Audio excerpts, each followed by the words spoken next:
Welcome to the breakdown. I'm your host, Diane Rembert, avid reader, award-winning literary blogger, and the founder of Diamond's Literary World, which is my footprint in the literary industry. Today I want to talk to you about a book that has been turned into a film. So therefore, this will be True to the Game, book to film edition. Back in 2008, I have a personal story that I would like to tell you about True to the Game, the series. This is book number one. Back in 2008, my mother took ill, and I was living in Columbia, South Carolina at the time. I was commuting back and forth between the two states weekly. Sometimes bi-weekly, depending on how bad the situation was. Sometimes by plane, many times by Amtrak. This particular trip, my companion was the True to the Game series. Again, this is book number one. So that's a 14-hour ride. When I left Columbia, I started book one. When I arrived in Newark, New Jersey, I had just a few pages left to complete book number three, completing the series. Now, this series is about a college girl named Gena who happens to be in an abusive relationship with a guy named Jamal. She leaves that relationship and meets and falls in love with a street guy named Quadir. Now, this relationship, the love between these two, is unlike anything we had experienced at the time.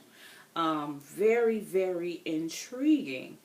Now, as we know, there's only three ways to leave the street. That's death, jail, or to walk away. Quadir was trying to walk away and handle, leave some things to the side. However, the streets kept calling him back.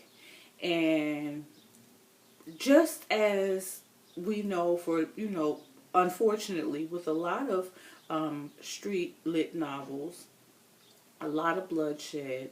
Yes, there was illegal activity, drugs.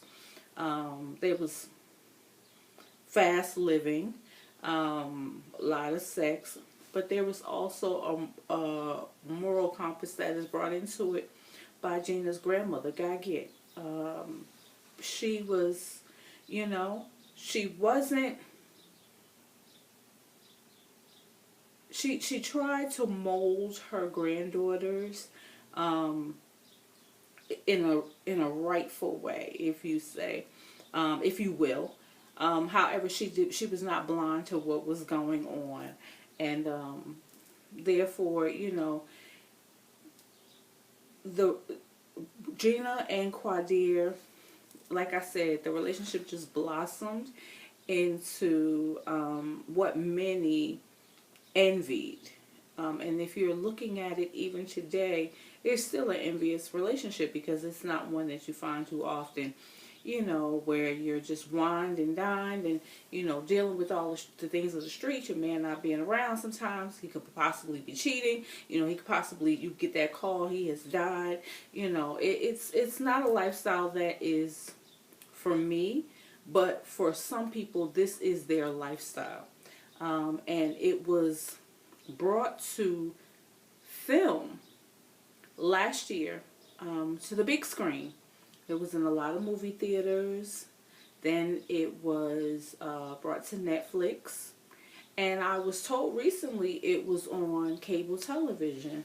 So this is definitely something, it's a milestone for our African American literary community, especially the street lit world, and so we look forward to seeing many more. Now we know that there's the Carl Webbers and the Rashonda Tate Billingsleys and things like that. Not to take away from them, but they're more mainstream as opposed to this sort of book.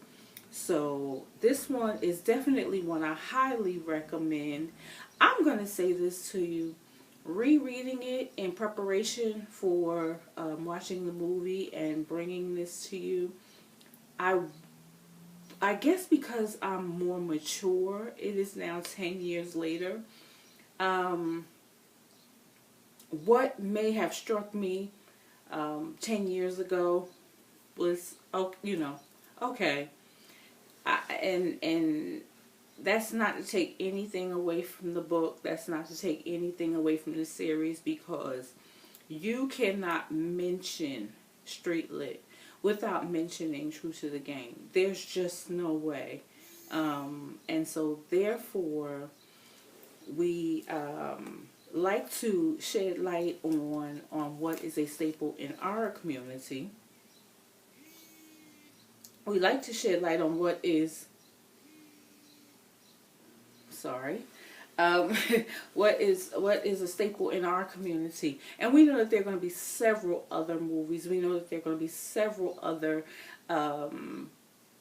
series, Netflix, cable television, wherever, But this one right here definitely warranted a conversation.